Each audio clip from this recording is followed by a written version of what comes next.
Hello? Hello? Hello?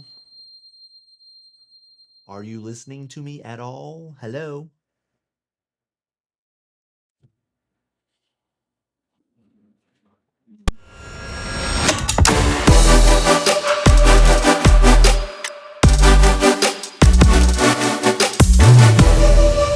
Hey, yo, welcome back. Today we're here looking at the value of not just being a good listener, but an empathetic listener. Was it uncomfortable? Do you experience someone saying that to you? Probably because you suck at listening. Luckily, I have a few tips to make you a thoughtful, compassionate listener. Let's talk about it. Let's tell us, what is an empathetic listener? Now, a lot of people get confused with sympathy and empathy. Not the same thing. Sympathy is going to be more about having sorrow or pity for others and not really understanding where they're coming from. Whereas empathy is gaining insight to that person. You probably have a connection with them because you've experienced something similar to them, but you must understand that your experience is not related to their experience. The attempt is to show compassion and understanding for what they're experiencing. Most of the time, you just don't have a clue. So as an empathetic listener, you're finding a way to make a connection with that person to really get inside their mind as close as you can without being in their skin, unless that's your thing. So what are some benefits of being an empathetic listener? It's really good for conflict resolution. It's really good for bonding. Whether it's a friend, a sibling, or a loved one, it generates closeness. It instills trust in that person. Others feel comfortable sharing because they know they'll be heard with you. You become their safe place. And above all, you just look smart as hell. So why not? So the first tip is mindset. Get your mind right. Your mindset has to be in a certain place to listen with empathy. Okay, so the whole agenda is to assist the person to calm, because more than likely they're pissed off about something, they're frustrated about something, or something has happened. Whether it has to do with you or not, it doesn't really matter. The point is they have something they need to say, something they need to share, and they're searching for the words. The further away from calm they get, the more irrational they will become. When someone's irrational, you cannot reason with them, which means your words fall on deaf ears and the situation gets worse and much further from a resolution. We're trying to help them get to calm so we can have those tough conversations with that person in a more rational mindset. So if they are not in a rational mindset, don't waste your time trying to argue your point. As you're helping them calm, this is not the time to state your facts or your feelings or trying to get your point across. If the person says that a unicorn came in and took their waffle, you know there's not such thing as unicorn, I hope. But in this moment is not the time to tell them there's no such thing as unicorns. None of that matters. Their feelings are their reality. Right now it's about them and about their feelings because you want to make a genuine connection.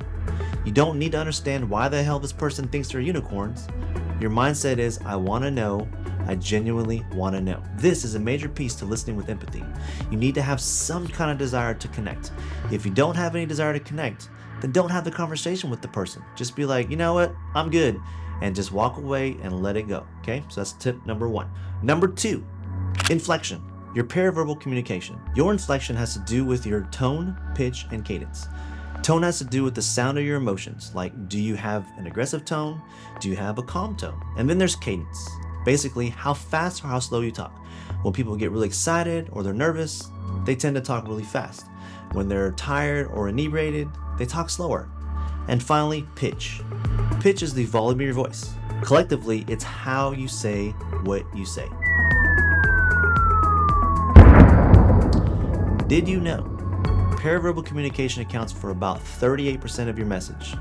Only 7% of your actual words that you use get through to somebody. So paraverbal is a big chunk of what people are going to be receiving from you. And just so you know, 55% of your message to somebody is non-verbal, your body language. It's your posture, your movement, your positioning, and stuff like that. So altogether, 93% of what you don't say conveys your message to others. So let's take an example of your dog pooping smack dab in the middle of your floor. Obviously, the response that most people will have is that they will not like that and they will chastise the dog. If your tone, cadence, and pitch are unmatched with something like, "You're such a good dog. You pooped on the floor. You're such a good dog. Come here, you're such a good doggy." You're gonna see that dog's tail wagging back and forward, and his ass is gonna be hopping up and down, up and down, up and down, responding to your tone. They're gonna think that shitting on the floor is okay, and they're gonna keep doing it, and you don't want that. Again, the words are important because that's the message we're trying to get through, but it's the paraverbal, the tone, the cadence, the pitch that sells the words. Literally, your inflection has 5 times more of an impact than the words you're actually using. So keep that in mind. Now, number 3, practice the 80-20 rule. What is the 80-20 rule, you ask? Well, pretty simple. 80% of the time, they talk. 20% of the time, you talk. And really, when you're talking, it should always be about them. Not your feelings, no facts, nothing about you. It's about them right now and helping them to get to calm. So 80% of the time, they should be talking. When you interject your 20%, you should be using tip number 4, which is to restate or paraphrase what they are saying. An empathetic listener is very good at looking at body language, being non-judgmental, and using the person's words when speaking. This is kind of a challenge sometimes. However, as a rookie empathetic listener, you can use some sentence stems to get you started. Now, it's really important to incorporate your personality so you don't sound robotic or rehearsed. A pretty simple stem to get you started is, so what you're saying is, fill in the blank, or what I hear you saying is, fill in the blank. I know it sounds therapeutic, but there's a reason why counselors use it. Because it works. You need them to feel that you understand what they're saying, so restate or paraphrase when someone shares with you. You say, okay, so you were standing next to the fridge getting some syrup. A unicorn entered into the window and ate your waffle off the plate. Is that right? They say, that's exactly what I said. You say, okay, cool. And then what happened? And let them continue on. So the 80-20 rule is the thing that reminds you to not talk more than the other person. You don't have to measure 80% and 20%. It's just the fact that when you're talking, just let it be a paraphrase or a restate of what they're saying, and that should hold up pretty well for you. But notice, in my response, I stated the facts that I had, I checked my tone to sound supportive, and then I also checked for understanding. If they said yes, then we move on. If they say no, that's not what I said, then you revisit and allow them to reshare and continue the cycle until they agree with the words that you're using. This entire process is a little hidden gem, the passage of time. As time passes, they physically and emotionally simmer. If you successfully do this, then they will reach calmness, and now a rapport is built between the two of you. So what have you just done? You have regained trust from that person, allowed them the release of tension they needed in a very productive manner, gained insight on how their brain processes information, and above all, you have demonstrated a great gift to another person, the ability to communicate selflessly and help that person gain perspective on their own. This, my friend, is a superpower.